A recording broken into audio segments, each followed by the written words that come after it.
Comment bien faire l'amour avec un homme? Bonjour à toutes, c'est Fabrice Julien, coach et auteur, expert en séduction depuis 2010, expert en sexualité, également auteur du livre Le guide de la bonne amante et du tuto en vidéo sur comment faire l'amour où on voit vraiment avec une actrice, c'est le tuto X. Donc si vous voulez vraiment viser l'excellence et vous former en sexualité, tout savoir sur le sujet, je vous invite à visionner le tuto X. Dans cette vidéo, je vais vous retrouver pour des tas de conseils sur comment bien faire l'amour. Mais avant de commencer, je vous offre un guide gratuit sur la séduction ainsi qu'une série de conseils gratuits eux aussi par email.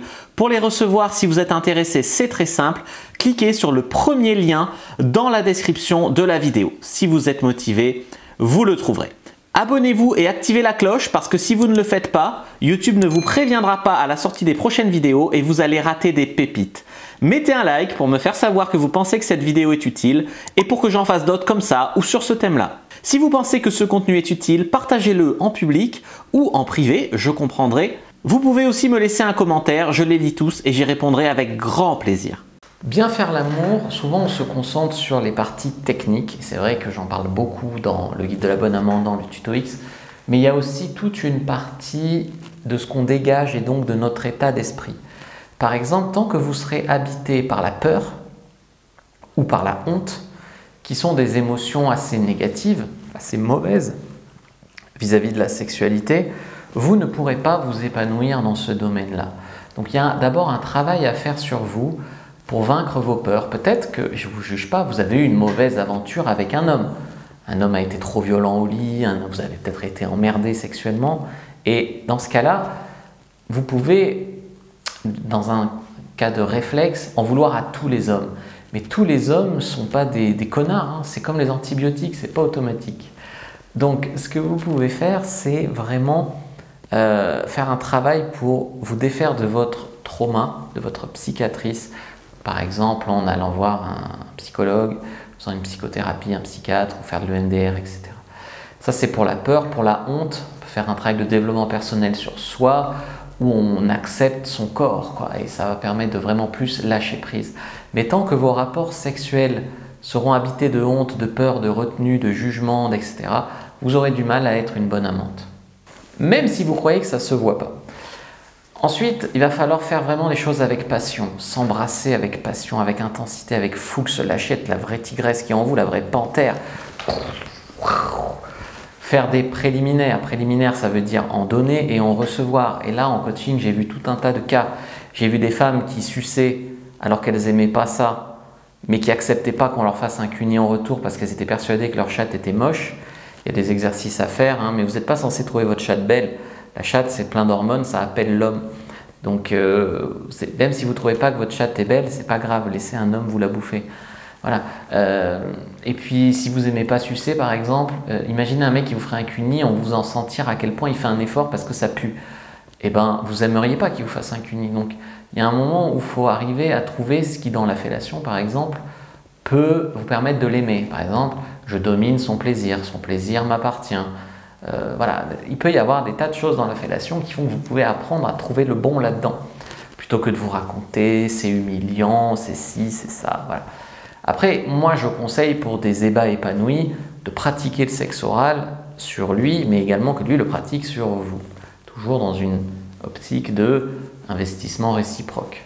Il y a une facette aussi qui est super intéressante à explorer chez les femmes, c'est le côté soumise, dominante. Ce mélange, il se voit parfaitement, par exemple, quand tu es à genoux devant lui à le sucer et que tu lui fais un regard de défi, de coquine. Mais également, tu peux alterner les positions. Il y a des postures où tu vas encaisser, désolé du terme, en mode totalement soumis, puis il y a des moments où tu vas le retourner, tu vas monter dessus, tu vas le baiser, tu vois. Donc tu peux alterner également douceur et sauvageonne.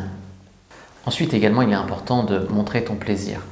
Donc évidemment si tu as du plaisir, mais de le montrer ton plaisir, c'est-à-dire d'être un minimum expressif, d'arriver à le complimenter, de dire t'as un bon coup de rein toi, elle est bonne ta bite, et ça je t'assure que ça va l'exciter ton homme. Il ne s'agit pas de lui mentir, il s'agit de trouver ce que tu aimes chez lui. J'adore ton torse poilu là, Voilà. Mais de trouver ce que tu aimes chez lui et d'arriver à le complimenter là-dessus, arriver à être expressif sur ton plaisir, à montrer ton plaisir, à montrer que tu aimes ça. Les hommes sont fascinés parce que la plupart des hommes trouvent que les femmes sont des petits anges parfaites et pures et ils croient que le sexe est une faveur qu'elle leur accorde. Et également arriver à lui montrer, c'est fou, on peut te trouver petit ange fragile et superbe et super respectable et à la fois grosse chienne au lit et aimer ces deux aspects-là, c'est fascinant. Donc lâche la coquine qui est en toi.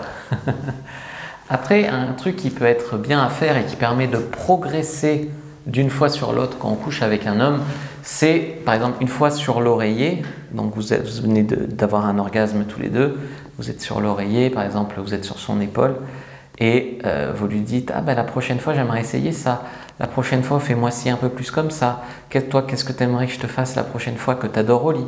Et ainsi vous parlez de vos fantasmes, vous parlez de vos pratiques que vous aimez, etc. sur l'oreiller et ça vous permet de programmer une prochaine fois encore plus chaude. Et donc vous avez bien compris que ça veut dire qu'il va vous rappeler après cette première fois.